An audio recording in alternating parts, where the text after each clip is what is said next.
It's Tim again. Tim's BMW DIY. We are going to do an oil service. My new turbos are coming up on 3,000 miles, and with turbocharged engines, I'm a real proponent of changing the oil more frequently than less frequently, like the manufacturers say. You change your oil more frequently, you will prolong the life of your turbochargers, your engine. Yes, it costs more per year to maintain, but oil and filters is one of the least expensive items to keep up on and maintain and service on a BMW. If you want to go a whole year on an oil change and then wonder why your engine is burning oil at an alarming rate, well, you decided to not address the elephant in the room, which is gasoline direct injected turbocharged motors have problems. And one of them is carbon buildup. And so by prolonging your oil change, you are just adding fuel to the carbon buildup fire. So anyways, let's get underneath the car. You're going to need to take your underneath tray out. It's a bunch of 8mm bolts. Once you get your inspection cover out of the way, you just go under the car. And I've already jacked up the car. Got a jack stand under here. Tools, remove the tray. So, got my light on underneath, got my drain pan ready. Let's do this. One of the first things you're going to want to do is pop the oil fill cap so it'll breathe. You should also warm up your engine, get it to operating temperature. That way you can drain as much oil out as possible. The oil will run faster when it's hot. So let's get under here and start draining. And while you're under here, excuse me for the camera there. Adjust you guys a little bit. So while you're under here, there you go. While you're under here, it's a good time to do an inspection. So anytime you have this inspection cover off, it's time to look over everything. And you're looking for coolant leaks. You want to go over here to where your water pump and all your hoses. Make sure no hose clamps are loose or that you're leaking any fluid. You want to check for oil leaks. Go over by the turbo.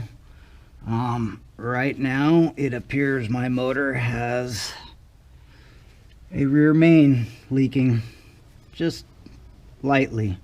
I mean, it's not real bad, but it's enough where I see some residual oil on my tranny pan and on my tray a little bit, but it's overall pretty dry, not bad. I can live with a little tiny bit from the rear main. I mean, it's sweating oil. It's not profuse, so let's get this plug out. It's a 17mm.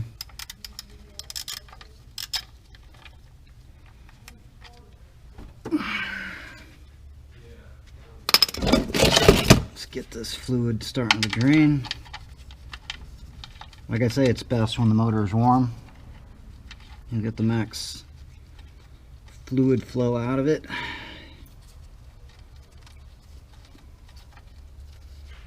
Once you get the plug off, it's going to start flowing really fast, so you got to kind of be quick about it. There you go. You should always be wearing rubber gloves too if you don't like getting your hands all oily. I'll let that drain. And what you want to look for is this is a magnetic drain plug, so at the end of the drain plug you want to be looking for any type of metal You want to feel it, feel if there's anything, and there's absolutely zero, so that feels good. Good sign there. Whenever you pull a drain plug, especially with the magnet on the bottom, it's always nice to see that there's nothing attached to it. It's just another indicator to help you kind of tell you where you're at, where your bottom end's at. And you also want to inspect the oil. This oil has just under 3,000 miles. And look, it's still pretty, it's got color, flows really nicely, feels brand new, literally. But like I say, turbocharged motors, they run so hot that even a motor oil that's got like under 3,000 miles still is kind of dark. So we'll let that drain out.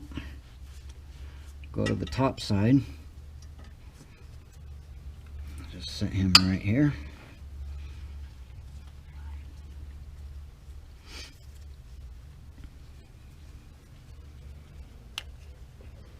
Okay, while that's draining, stuff to do up top. Position your drain pan, and also you're going to need like an 8 to 10 quart drain pan, because there's 7 quarts in them. If you use a regular 7 quart drain pan, it fills it up all the way to the edge, and then you can't even move it without spilling oil everywhere. So I've learned to get you know, at least a 10 quart capacity. So like I said, while you're down here, do an inspection, look at hoses. If you see any oil or any residual, anything down here, kind of wipe everything up. Look for you know, cracks, broken lines, anything out of the ordinary. Look your suspension over, your ball joints. Adjust you guys again. Sorry about that. So you just want to do a once over of everything. Just look at everything, make sure it looks proper and what it should be. If you see anything out in the ordinary, you need to make note of it and be like, okay, this has to be done, this has to be done. It's the fun of owning a BMW. You're gonna always be doing something. There'll always be something that you can do. And if it's not in here, it's in the interior, it's trim pieces, it's all kind. I got stuff where I got trim pieces now that are just popping out on their own. So another DIY is coming for interior trim. Little plastic retaining clips just pop on them, and then your trim falls out on the floor. Pretty cool. Okay. While that's draining, let's go to the top side.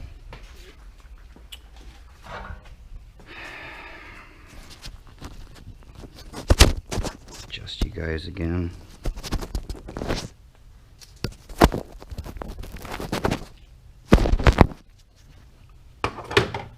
Sorry about that, folks. I'm just trying to get you guys the best.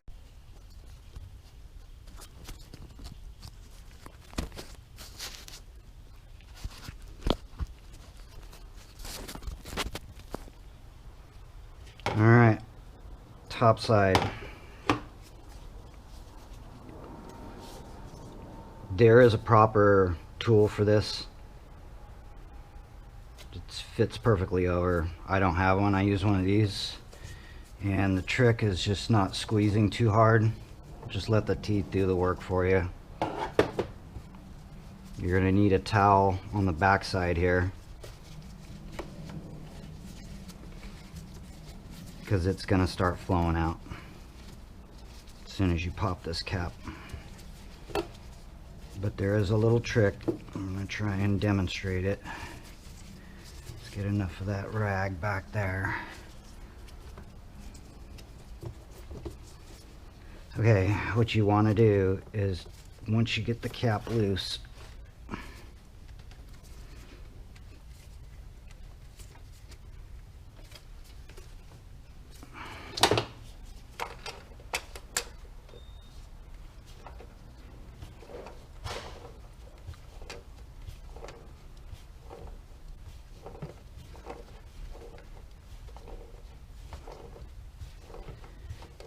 Just turn it slow. The slower the better.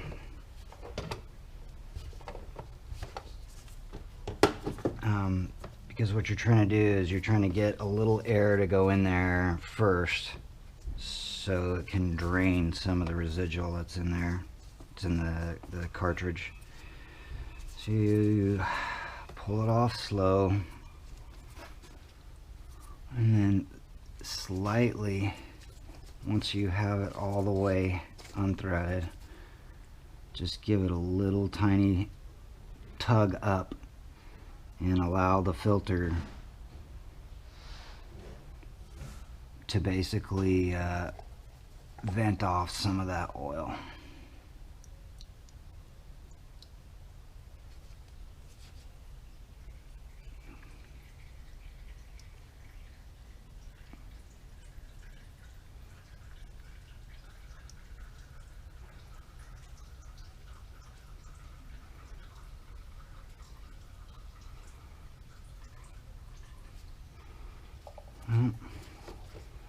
I managed to spill a drop or two, but that's pretty good because normally I get this stuff everywhere.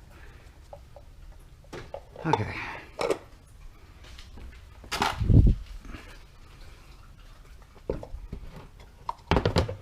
Set him in there for now. Pull the cartridge.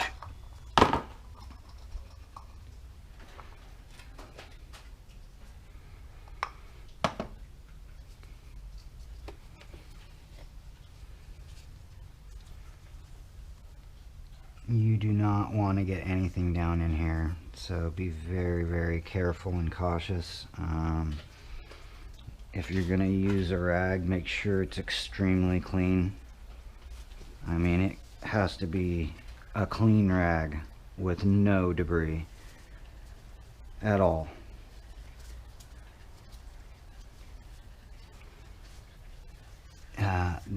This, you know, it's the inside of your engine, so you want to soak up the residual.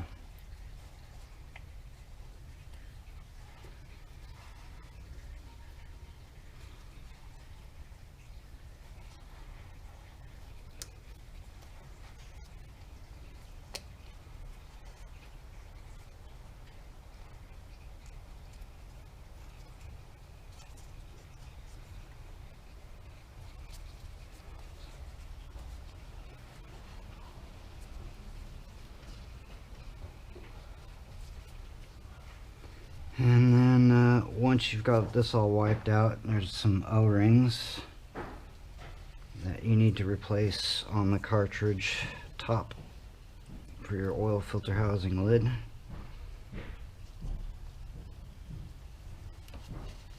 Look for any type of debris or anything in here.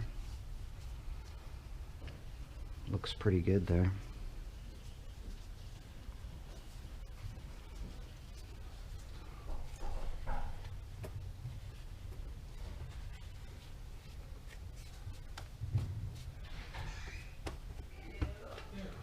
Okay.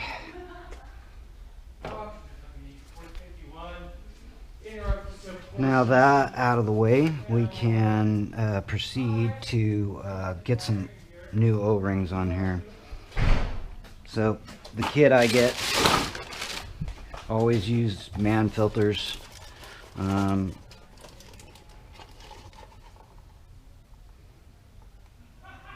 Yeah, always use the man filter. If you use a checker filter or Kragen filter or yellow front filter or wherever your local store is, they will collapse on you.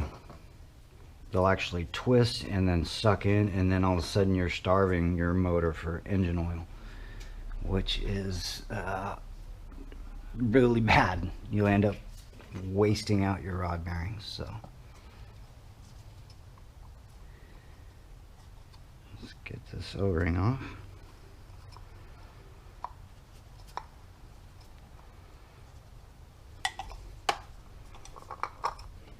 Let's open it up. Always make sure that you have this cage too. I've heard horror stories where people have taken their car to Jiffy Lube and they actually broke the cage off or twisted and pulled it out on accident and then threw it away and then didn't reinstall it.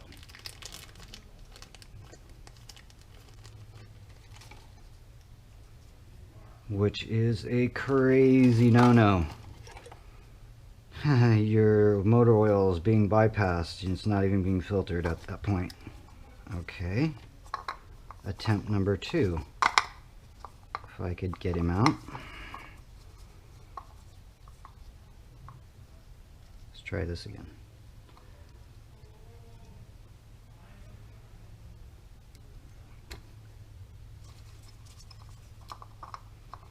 Make sure that the O-ring is seated on there. This O-ring is actually a plug that plugs there's like a vent tube, so it'll vent oil as soon as you pull this up and out. It actually is a drain back, so it'll drain all of this oil. It's supposed to. So you have to make sure that that O-ring is set perfectly, and it is. And then let's put this cartridge on here. So we'll go like this.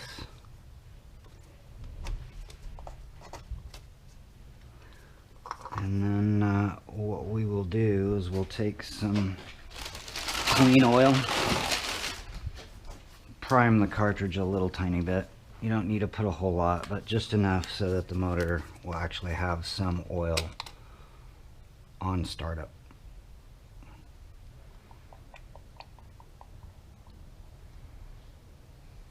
Okay. These cars take 7 quarts of oil, folks. So be prepared to break out your wallet. Oh, one more thing. Okay, there's also an O-ring that goes on this outer edge right here. If I can get it off. If you change your oil frequently enough, you never have issues with these O-rings or anything like that. Now if you go a whole year, yeah, you might have one of these O-rings get super hard.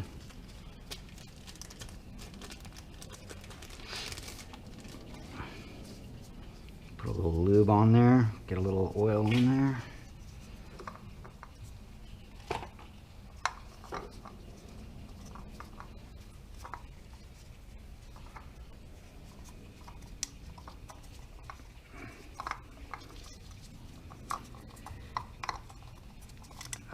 Once you do that, make sure that this O-ring is seated properly all the way. Okay, it is. Let's get him .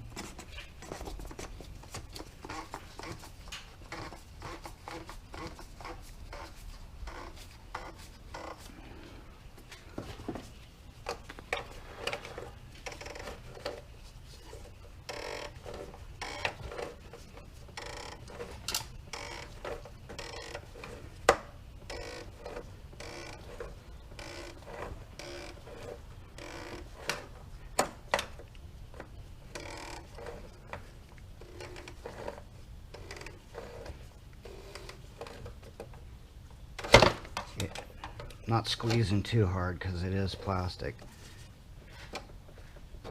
And then once it stops, it's just a slight little tug.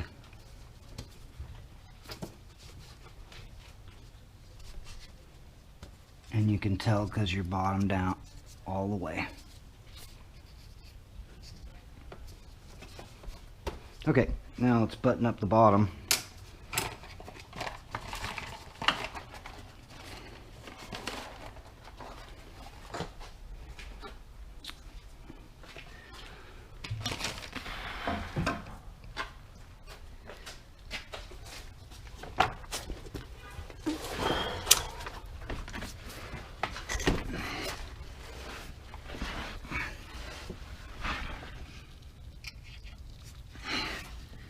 Always change this washer.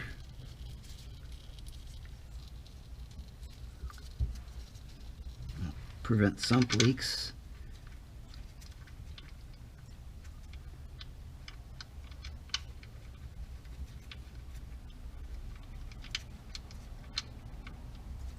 Can I get this thing in here blind?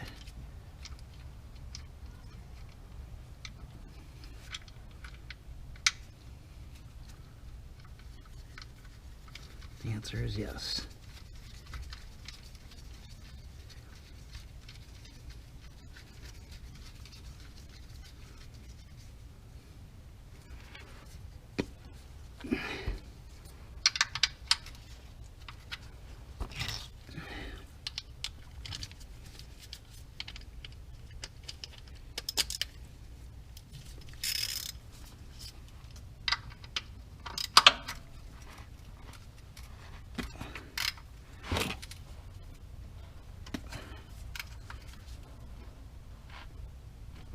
Okay.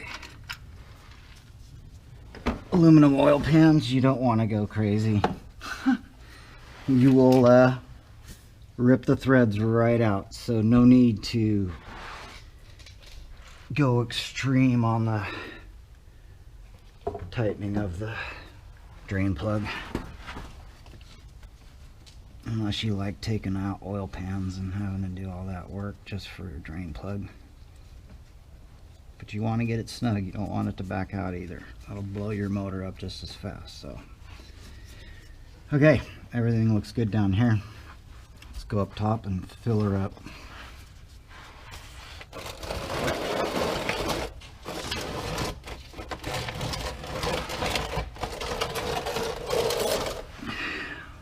Of course, I always can never just do this perfect where not a drop is spilled. I mean, that's what I like to do. I like to try and do these jobs as clean as possible. Okay, everything looks really good down under here. I don't see anything. And there's the intercooler. So, okay.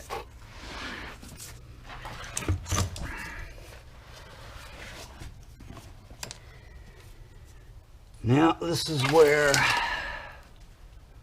this gets interesting. And the reason why, let's set up this light here.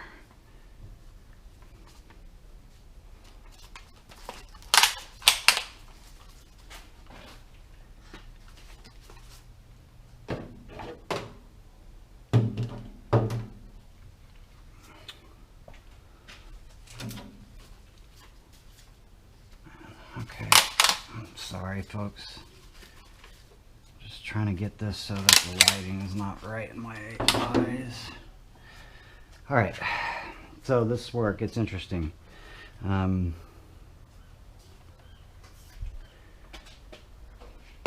I, throughout the years, my last 2-3 years of ownership,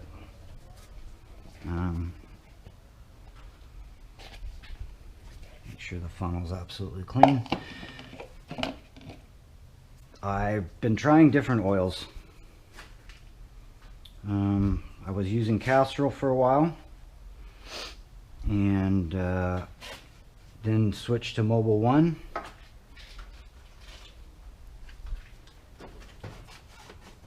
And those oils are good oils. There's nothing wrong with them. My car performed good.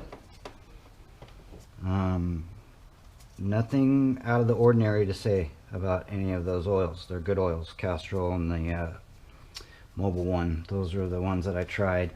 But then I saw a volatility test where they ranked all the engine oils, and they basically, the volatility test is they see how much of the oil under high temperature will boil off, will evaporate. And they measure each oil's volatility. And Pennzoil had the best rating. And the reason why that is important is because in a direct injected gasoline engine, the way the PCV system is, it sucks in those oil vapors into your intake. Well, if you have an oil that doesn't evaporate, you have less vapor to suck down the intake valves in the intake tract. And when you do that, you prevent carbon buildup. And these motors are notorious for carbon buildup. And in another 20,000 miles, I'm going to take my intake off and clean them again. And I can show you that running an oil that doesn't evaporate, basically it doesn't boil off as easily, it develops less carbon in your intake tract. And Pennzoil had the best rating besides AMSOIL. Now the AMSOIL costs a lot more. And the AMSOIL was at like 5.5% on the how much it boils off, and the Pennzoil was at 7. They say 7% is the, shall I say, the threshold, where if it starts burning off more than 7%, then you get an abnormal amount of oil being basically sucked into your intake tract. And so that's why I use Pennzoil. And I use 10W30.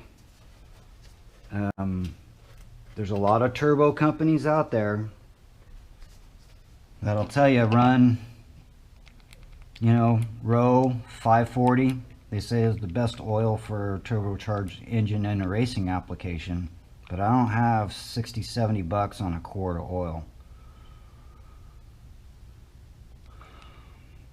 You know, you can use AMSOIL, which is about $20 a quart.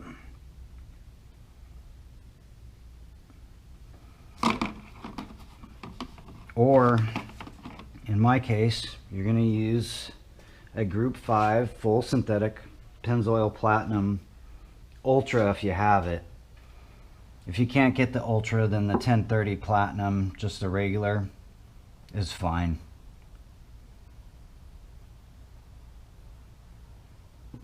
As long as it's a full synthetic. And my car loves this motor oil, and I know because it just runs smooth.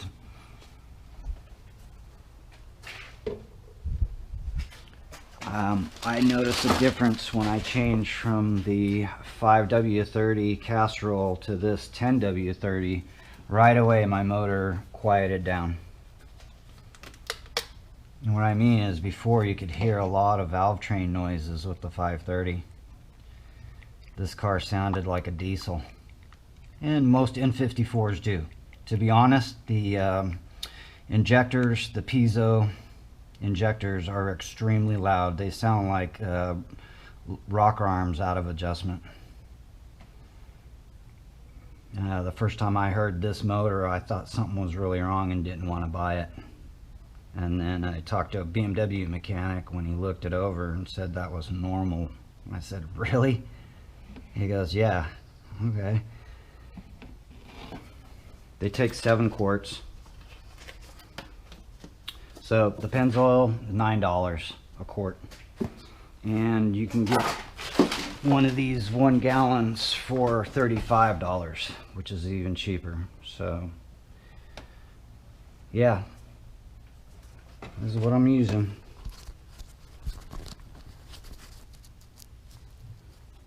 Pennzoil full synthetic. Give you a good look at it.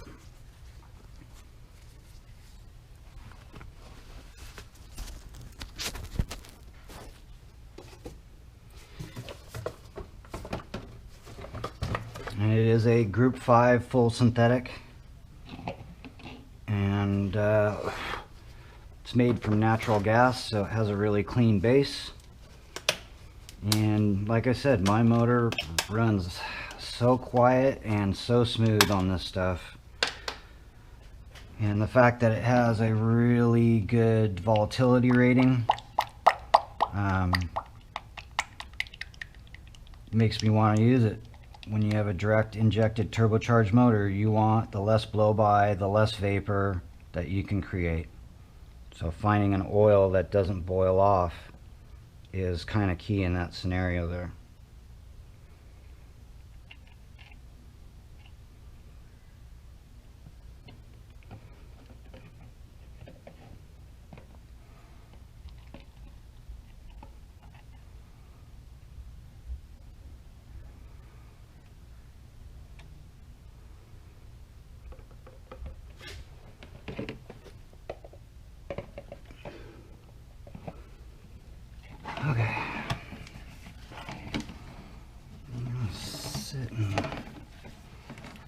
this guy.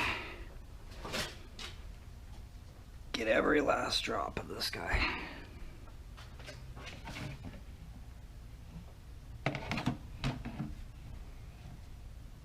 So it really came down to oil volatility, how much the oil cost, and you know, what were the qualities of this oil.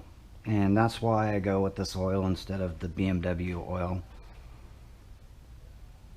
I've tried the standard BMW oil, and it's really good oil, but it's very expensive again. Basically not worth the money when you can get a product like this that has a better burn off rate, better volatility. This stuff basically doesn't boil. At least the percentage, it doesn't boil off as much as the other brands. And I mean, it had Mobil 1, it beat them by 7%. So Mobil 1 was like 14% burn off. Castrol was like 17% burn off, which means that the oil is literally evaporating. That's the percentage of how much it was burning off in a certain time period. They do a conditional test, and they boil the oil, and they figure out how much a percentage of the oil was burned off. So, and that's why I use this stuff. It was ranked number 2 next to AMSOIL. AMSOIL was at 5.5%, and this was at 7%. So, and they said 7% for turbocharged motors for anything direct injected was the minimum that you need to have. Anything more than 7% and you're boiling off too much motor oil and combusting it in your engine. So this is just to try and help with carbon buildup and a little bit of performance too. And I go with 1030 instead of 530 because the bearings inside the turbocharger, the seals, they do a lot better in keeping the engine oil inside the crankcase with the thicker oil, where 530, it's almost too thin of a motor oil for turbochargers, because when they get hot, that stuff turns into like water. And they've been using 1030 in turbocharged cars since the 80s and 90s. Thus, I use 1030 and it works great. Okay, that's 7 quarts. Let me get the car on the ground, and I will do a startup, and that'll conclude this DIY on the N54 oil change. Oil change, everything's done. Let's start it up.